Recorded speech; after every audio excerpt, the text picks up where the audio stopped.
Hello everyone, today I will tell true horror stories about everyday life. Don't forget to like and subscribe to the channel.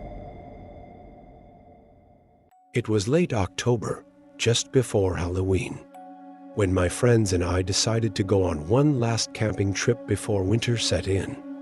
We chose a secluded spot in the Ouachita National Forest in Arkansas, hoping for some adventure and a break from our busy lives.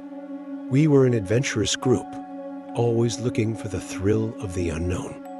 We arrived at our campsite in the early afternoon, setting up our tents and gathering wood for the fire. The forest was dense and quiet, with only the occasional rustle of leaves in the wind. As evening fell, we built a large fire, cooked our dinner, and settled in for a night of stories and laughter. As the night grew darker, the air grew colder, and an eerie stillness settled over the forest.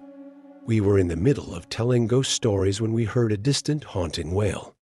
It sounded like an animal in pain, but there was something unnervingly human about it. We fell silent, listening intently.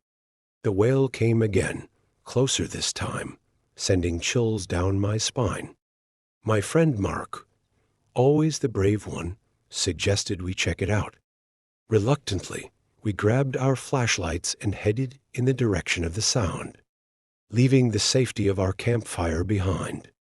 We followed the sound through the forest, our flashlights casting long shadows among the trees. After a few minutes, we came upon a small clearing. In the center of the clearing was an old, dilapidated cabin. The door was ajar, creaking in the wind. "Let's check it out," Mark said, his voice barely above a whisper. We approached the cabin cautiously, our flashlights illuminating the rotting wood and broken windows. As we stepped inside, the smell of decay hit us. The interior was dark, the only light coming from our flashlights. The wail came again, louder and more desperate, echoing through the cabin. We followed the sound to a trapdoor in the floor. Mark pulled it open, revealing a set of rickety stairs leading down into darkness. Hesitantly, we descended into the basement. The air grew colder, and the smell of rot intensified. At the bottom of the stairs, we found a small, dimly lit room. In the corner, a figure was huddled, covered in dirt and grime. As we approached, the figure looked up, revealing a gaunt, pale face with hollow, terrified eyes. "Help me," the figure whispered, their voice barely audible. Before we could react, the trapdoor above slammed shut with a deafening bang. We spun around, our flashlights flickering. The room was plunged into darkness, and the temperature dropped sharply. We heard footsteps above us, slow and deliberate. Panic set in as we tried to open the trapdoor, but it wouldn't budge. The footsteps grew louder, descending the stairs. Our flashlights flickered and went out, plunging us into complete darkness. The figure in the corner began to sob, their cries mingling with the sound of the approaching footsteps. Suddenly, the room was filled with an overpowering sense of dread. The footsteps stopped just outside the door, and a low, menacing growl filled the air. We could feel a presence, something ancient and malevolent, watching us. The door creaked open, and we saw a pair of glowing red eyes in the darkness. A cold, clammy hand grabbed my arm, and I screamed, struggling to break free. My friends were shouting, but their voices were drowned out by the growl. With a surge of adrenaline, I yanked my arm free and bolted up the stairs, my friends close behind. We threw ourselves against the trapdoor, finally forcing it open. We scrambled out of the cabin and ran back to our campsite, not daring to look back. When we reached our tents, we found them torn apart, our belongings scattered. We didn't stop to gather anything. We just ran to our car and sped away, not stopping until we were miles away from the forest. To this day, we don't know what we encountered in that cabin, and we don't speak of it. The memory of those red eyes and that cold hand haunts me, a constant reminder of the horrors that can lurk in the dark, waiting for the unsuspecting.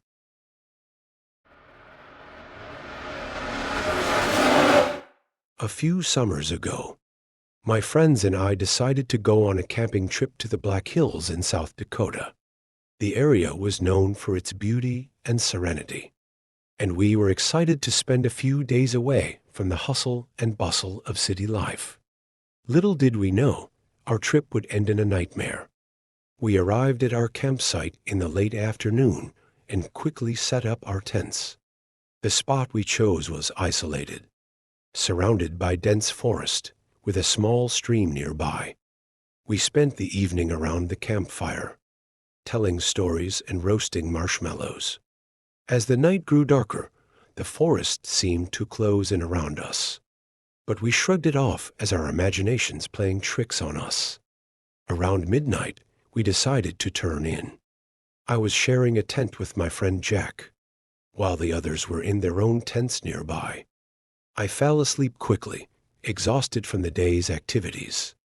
Sometime in the middle of the night, I was awakened by a rustling sound outside our tent. I listened intently, trying to determine what it was. Then I heard its footsteps, slowly circling our campsite.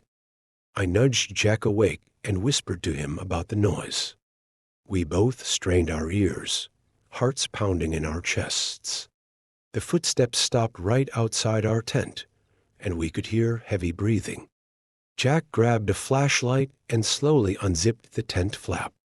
He shone the light outside, but there was nothing there. We exchanged nervous glances and decided to check on the others. As we stepped out of our tent, we noticed that the fire had burned down to embers, casting an eerie glow over the campsite.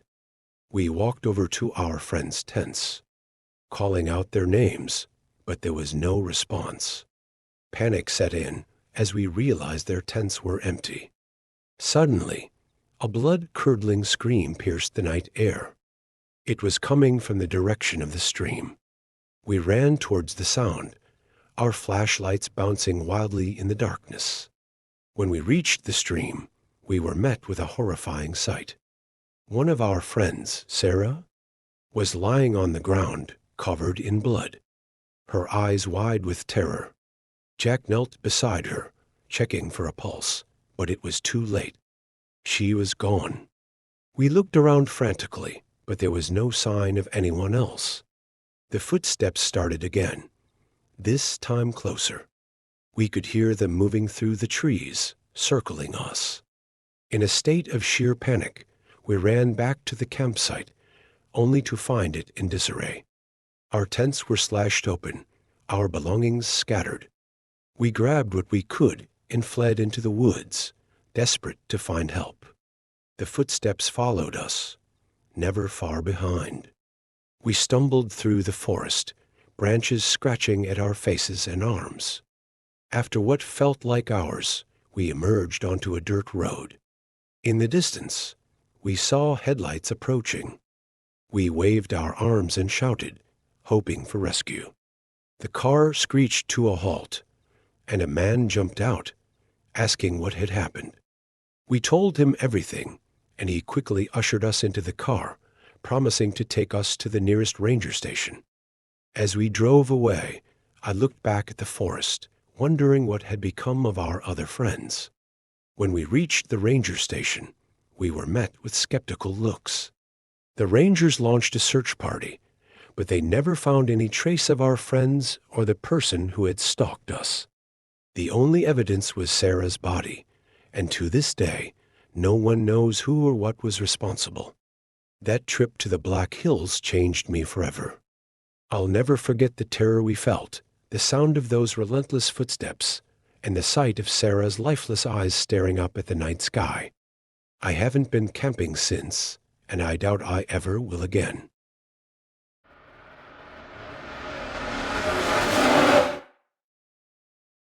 Last autumn, my friends and I decided to go camping in the dense forests of Oregon.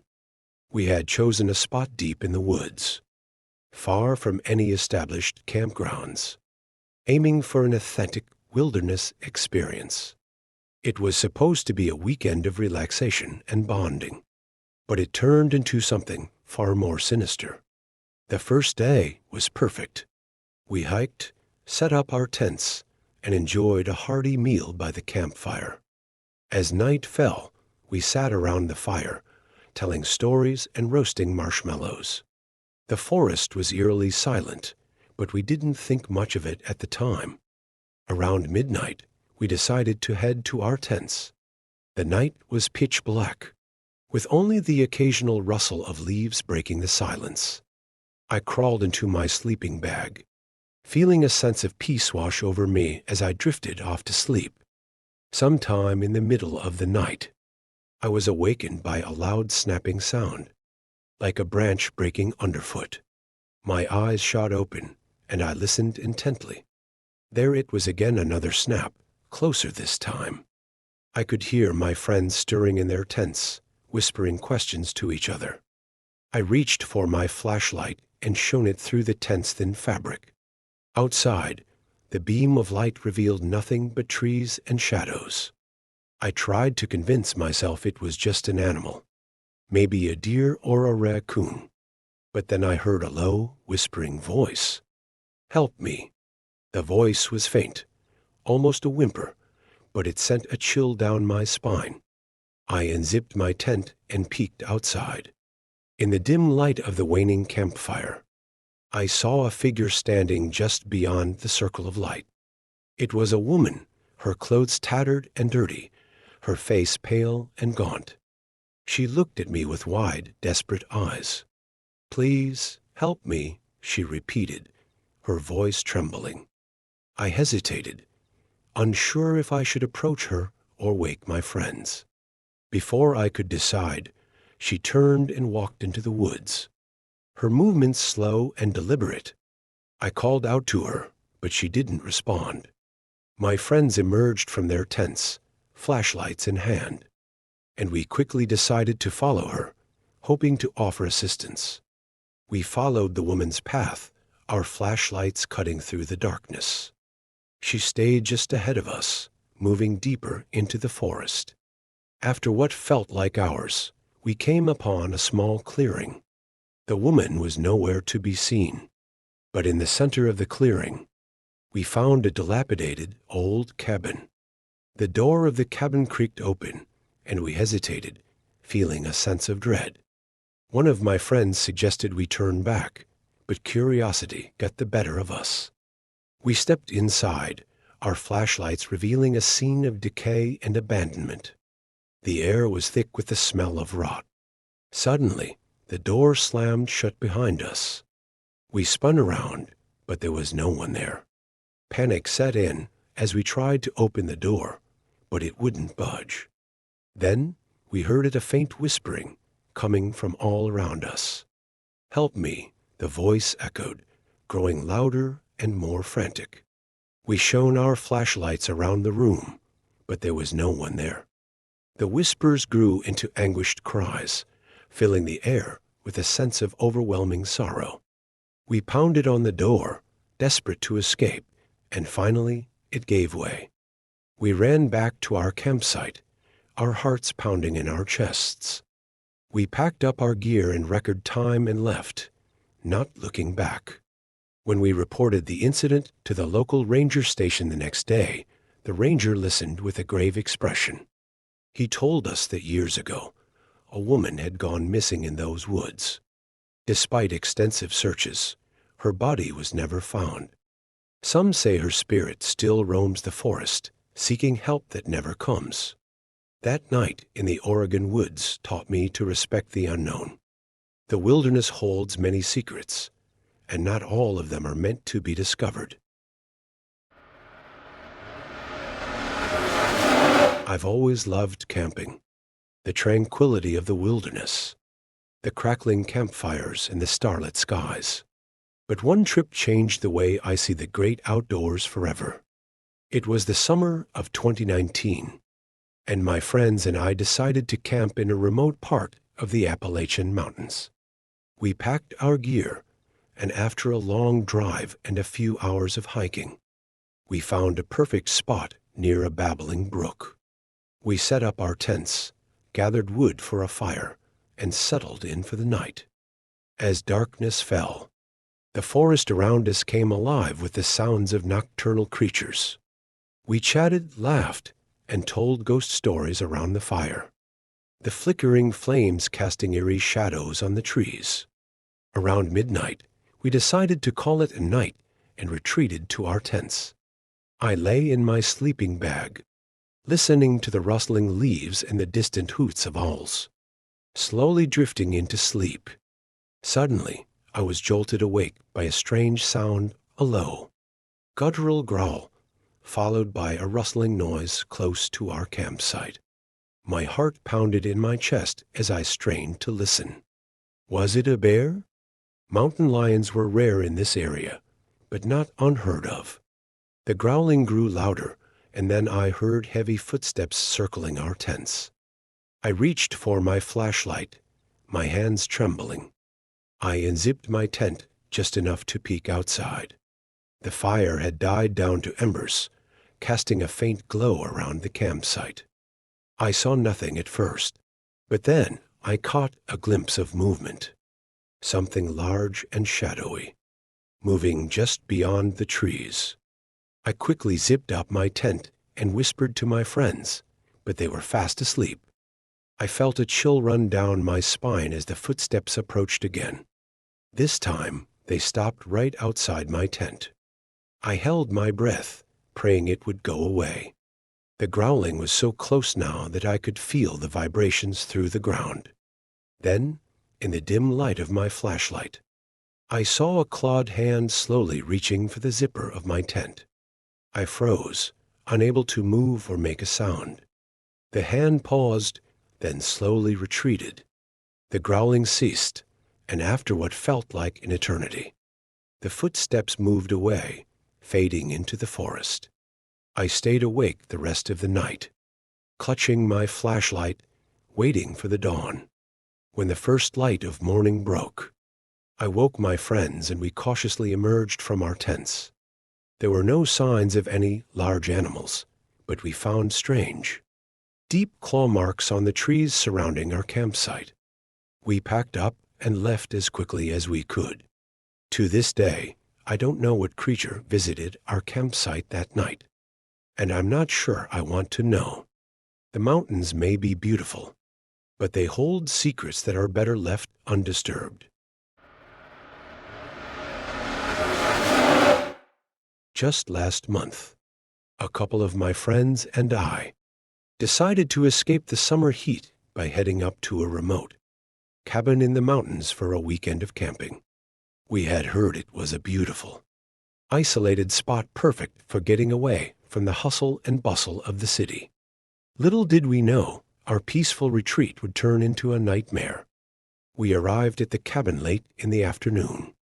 It was a quaint old structure with a rustic charm, nestled deep in the woods.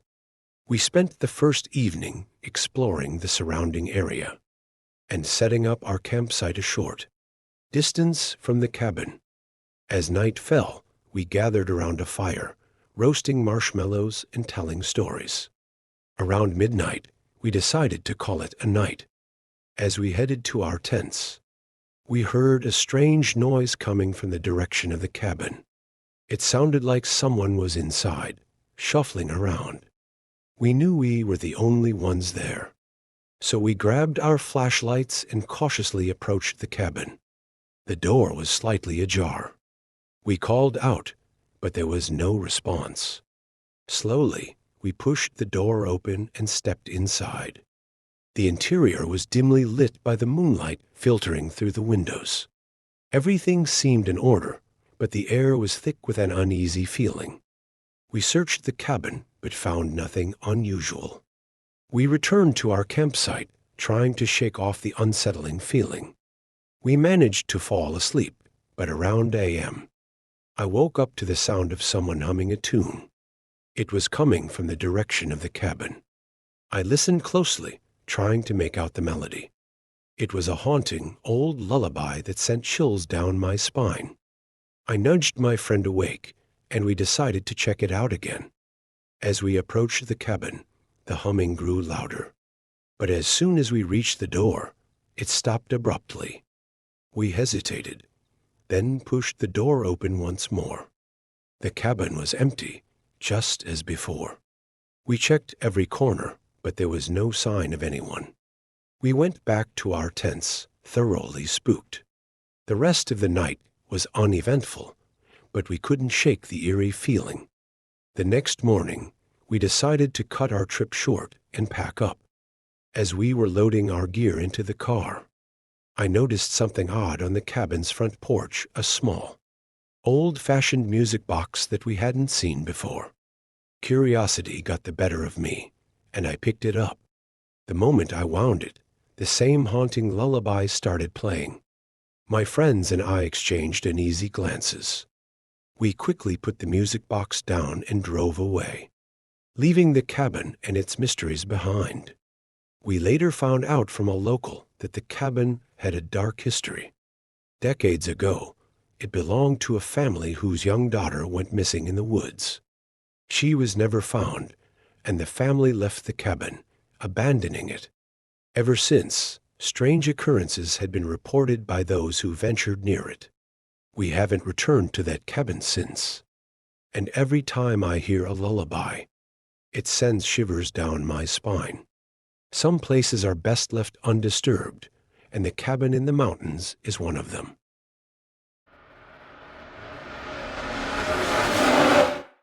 A few weeks ago, a group of friends and I decided to go on a camping trip to a remote area we had heard about from a colleague. The place was known for its scenic beauty and complete isolation, making it the perfect spot for a quiet weekend away from the city. We had no idea that we were about to stumble upon something far from peaceful. We arrived in the early evening and set up our tents near a lake, surrounded by dense forest. The first night was uneventful, filled with laughter, stargazing, and sharing stories around the campfire. It wasn't until the second night that things took a turn for the worse. As the sun set and darkness enveloped the campsite, we noticed an odd silence in the air. The usual sounds of the forest were gone, replaced by an eerie stillness. We tried to brush it off, thinking it was just our imagination. Around midnight, we heard the faint sound of someone crying coming from deeper within the forest. It was a soft, desperate sobbing that sent chills down our spines. We debated whether to check it out, but curiosity got the better of us. We grabbed our flashlights and ventured into the woods, following the sound. The crying grew louder as we walked, guiding us to what seemed like an old, abandoned campsite. There were remnants of a fire pit, some tattered tents, and scattered belongings left behind in a hurry. The sobbing had stopped, replaced by an eerie silence. As we examined the site, we found a worn-out journal partially buried under some leaves. Flipping through its pages, we realized it belonged to a group of campers who had been there a few years ago. The last entries were disturbing, detailing strange noises, the feeling of being watched, and finally, the disappearance of one of their friends. A sudden rustling in the bushes made us jump. We shone our flashlights in the direction of the noise, but saw nothing.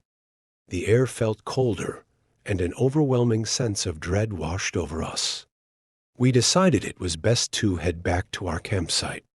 As we made our way back, the forest seemed to close in on us.